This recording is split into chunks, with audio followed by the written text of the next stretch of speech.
peran Indonesia dalam perdamaian dunia melalui hubungan internasional. 1. Pencetus Konferensi Asia Afrika 1955. Konferensi ini dipelopori 5 pemimpin, yakni PM Ali Sastroamidjojo, Indonesia; Jawaharlal Nehru, India; Muhammad Ali Putra, Pakistan; Burma; dan Sri John Kotelawa, Sri Lanka. Pertemuan pertama antara 5 pemimpin negara dilaksanakan pada 28 April sampai 2 Mei 1952 di Columbia, Sri Lanka.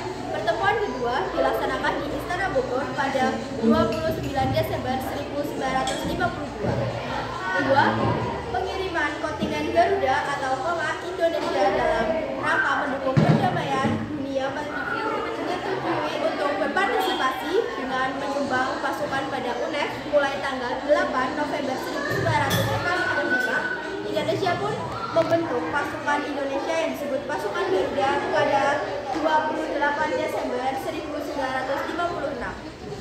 3. Kelompok Gerakan Non-Blok atau GNB. Indonesia merupakan salah satu kelompok dari Gerakan Non-Blok atau GNB. GNB muncul akibat terjadinya perang dingin antara Blok Timur dan Blok Barat. Kondisi perang dingin menyebabkan negara-negara yang baru merdeka di kawasan Asia, Afrika, dan Amerika menjadi target perebutan pertarungan pengaruh. Selanjutnya yang keempat, pendirian Pusat Perdamaian dan Keamanan di Indonesia. Peran Indonesia dalam menjaga perdamaian dunia adalah dengan mempunyai Pusat Perdamaian dan Keamanan atau Indonesia Peace and Coordination Center atau IPSC. IPSC merupakan sebuah fasilitas pelatihan dan perkantoran berbagai institusi keamanan, kementerian atau lembaga, baik sipil ataupun militer. KD 18B, peran Indonesia dalam menciptakan perdamaian dunia melalui organisasi internasional. A. Peran Indonesia dalam PBB. Indonesia menjadi anggota PBB ke-60 pada 28 September 1950. B. Indonesia memberikan bantuan pangan ke Ethiopia saat dilanda bahaya kelaparan pada tahun 1985. C. Indonesia terpilih sebanyak 3 kali sebagai anggota tidak tetap Dewan Keamanan atau BK PBB. D. Indonesia mencatat prestasi di International Law Commission atau ILC atau Komisi Hukum Internasional PBB dengan terpilihnya mantan Menlu Mukhtar Kusuma Atmaja. E. Indonesia kembali mencatat prestasi di ILC dengan terpilihnya Duta Besar Nugroho Wisnumurti sebagai anggota ILC periode 2007 sampai 2011.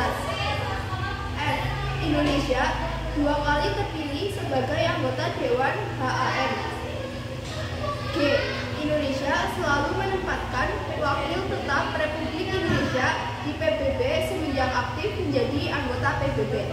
KD 18C, perjanjian internasional yang dilakukan Indonesia. Di dalam perjanjian internasional tersebut diatur berbagai hal yang menyangkut hak serta kewajiban antar anggota yang sedang mengadakan perjanjian dalam rangka hubungan internasional.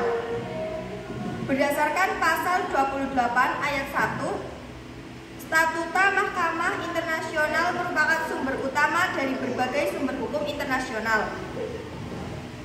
Contohnya, Deklarasi Bangkok tahun 1968 yang melahirkan ASEAN atau Association of South Asian Nations dengan tujuan melakukan kerjasama di bidang ekonomi, sosial, dan budaya. Kedudukan perjanjian internasional dianggap sangat penting karena berbagai alasan berikut. Yang pertama, perjanjian internasional lebih menjamin kepastian hukum. Yang kedua, Indonesia mencatat prestasi di International Law Commission atau ILC. 3. Perjanjian internasional mengatur berbagai masalah yang menyangkut kepentingan bersama di antara para subjek hukum internasional. Dalam membuat suatu perjanjian harus diperhatikan asas-asas berikut ini. Yang pertama, Pacta sunt servanda, asas yang menyatakan bahwa setiap perjanjian yang telah dibuat harus ditaati oleh semua pihak yang mengadakan perjanjian. Yang kedua, egality rights adalah asas yang menyatakan bahwa setiap perjanjian yang telah dibuat harus ditaati oleh semua pihak yang mengadakan perjanjian. Yang ketiga, resiprositas adalah asas yang menyatakan bahwa tindakan suatu negara terhadap negara lain dapat dibalas dengan setimpal. Yang keempat, bona fides adalah asas yang menyatakan bahwa sebuah perjanjian yang dilakukan harus didasari dengan itikat baik dari kedua belah pihak agar dalam perjanjian tersebut tidak ada pihak yang merasa dirugikan. Yang kelima, cors deusai adalah asas saling menghormati dan saling menjaga kehormatan negara. Yang keenam, rebus sic stantibus adalah asas yang bisa digunakan terhadap perubahan yang mendasar dalam keadaan yang bertalian dengan perjanjian tersebut. Istilah lain dari perjanjian internasional adalah sebagai berikut ini. Yang pertama, traktat atau treaty. Yang kedua, persetujuan atau agreement. Yang ketiga, konvensi atau convention. Yang keempat, protokol atau protokol. Kelima, piagam atau statuta. Yang keenam, charter. Yang ketujuh, deklarasi atau declaration. Yang kedelapan, modus vivendi. Yang kesembilan, covenant. Yang kesepuluh, ketentuan penutup atau final act. Yang 11, ketentuan umum atau general act. Yang ke-12, para nota. Yang ke-13, fakta atau facts. KD18D, kedudukan perwakilan diplomatik Indonesia. Perwakilan suatu negara di negara lain dapat dikelompokkan menjadi dua, yakni perwakilan dalam arti politik sering disebut perwakilan diplomatik, sedangkan perwakilan non-politik sering juga disebut dengan istilah konsuler.